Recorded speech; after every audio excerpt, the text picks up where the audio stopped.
hamda kislorodga to'yingan qonni qayerga olib keladi? Yurakda, demak, chap bo'lmasiga olib keladi.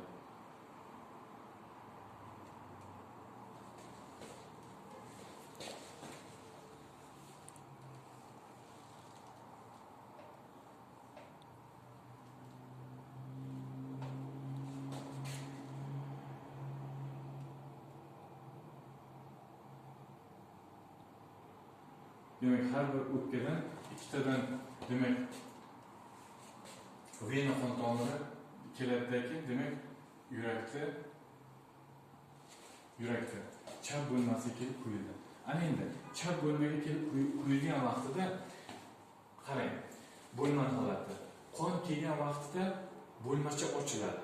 Ya'ni qorinchalar uchun kerakli bo'lgan qonni o'ziga yig'adi. Bunday vaqtda qarang, klapning holati qanday bo'ladi? Ikki tabaqali klapning yoki ikkinchidan mitral klapning yo'q holatda bo'ladi.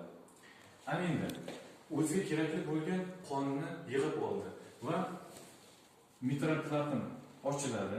Mitral klapning bu ham xuddi xorda paylar yordamida demak papillalarga demak bog'langan bo'ladi. Papillalarga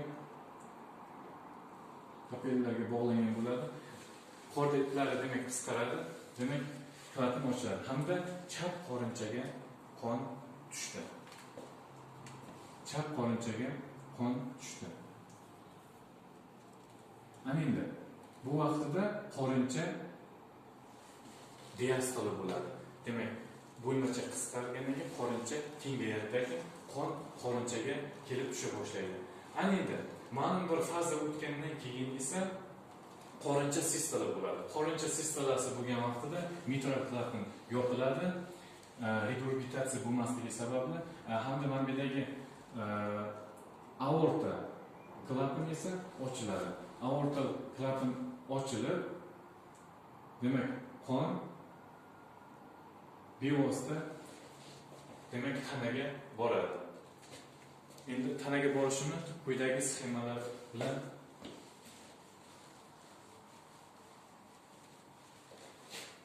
ko'rib chiqamiz.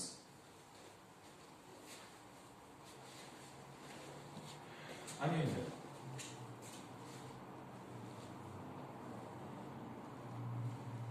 demak qorin aortasi deydigan bo'lsak, bevosita tarmoq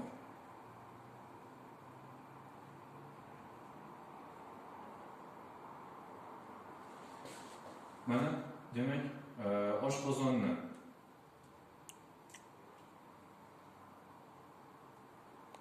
demak oshqozonga tarmoq berishi hamda taloqqa asosiylarni hamda ichakka. Endi hamma organlarni yozib o'tmaymiz. Ko'pchiligimiz adashtirayotgan, demak qon tomiri bilan tanishib chiqamiz. Demak, qaraymiz. Qon aylanish sistemasida arteriyalarga o'z navbatida demak arteriollarga, kapillyarlarga qon borgandan keyin hamma organning devosida kapillyarlar bilan ta'minlangan. Kapillyarlardagi demak kislorodga to'yingan qonni organga beradi. Organga bergandan keyin demak vena qon tomiri orqali demak to'g'ridan to'g'ri demak pastki kovak venaga demak quyiladi.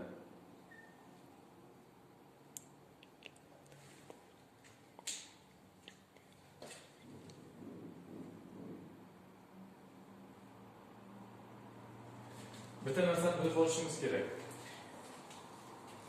Oshqozon, taloq hamda ichak venalari to'g'ridan to'g'ri pastki kovak venaga quyilmaydi. Vena porta, ya'ni darvoza venasiga kelib quyiladi. Qaysi venaga? Demak, darvoza venasiga kelib demak quyiladi. Qolgan buyrak yoki jigar esa to'g'ridan to'g'ri demak pastki kovak venaga quyiladi. Qon aylanish tizimi bilan mana ko'rib chiqyapmiz. Bevosita kislorodga to'yingan qonni aorta qon tomiri orqali tanaga yetkazib berishda qon tomirlar demak ketma-ketligi orqali arteriola, kapillyar va venalar orqali demak pastki oyoq venaga. Miyada esa qon olib ketuvchi qon tomir miyadagisi esa yuqori oyoq vena orqali o'ng bo'lmachaga qo'yiladi. Shu orqali demak katta hamda kichik qon aylanish doirasidagi qon tomirlar ketma-ketlik bilan sirkulyatsiya bo'ladi. Talabalar ana endi yurakni o'zini qon aylanish tizimi, ya'ni koronar qon aylanishini ko'rib o'tamiz.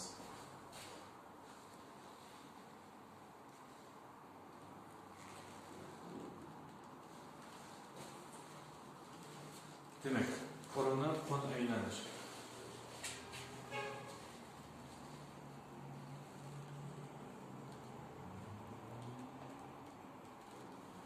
Endi koronar qon aylanish deganda ana qaraymiz.